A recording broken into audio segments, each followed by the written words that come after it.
512. Okay, then x equal to என்ன பண்ணணும், cubic root of 512 find out பண்ணணும். ஏன்னா இங்கே என்ன இருக்குது, எக்ஸ் கியூப் இருக்குது. அப்போ நம்ம என்ன பண்ணுறோம்னா கியூபை ரிமூவ் பண்ணுறோம். கியூபை ரிமூவ் பண்ணும்போது இந்த பிளேஸில் வந்து cubic root of 512 எழுதணும். ஆக்சுவலாக 512 வேல்யூ 512 வந்து எதோட கியூபு, 8 கியூபோட வேல்யூ தான் 512.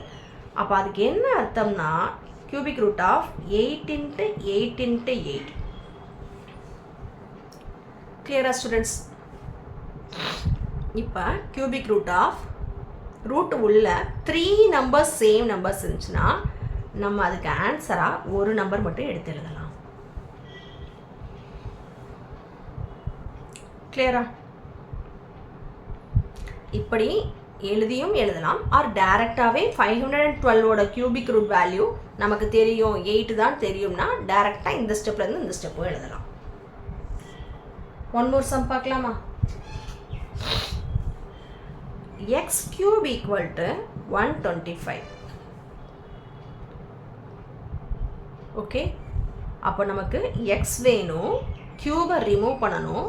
அப்போ ரூட் எடுத்து இங்கே கியூப் இருக்கனால இதுக்கு cubic root of 125 value find out பண்ணணும். ஓகே, இப்போ cubic root of 125 நம்மளுக்கு 125 எதோட கியூப்னு தெரியும், 5 கியூப் தான் 125. அதனால டைரெக்டாகவே கூட x equal to 5ன்னு எழுதிடலாம்.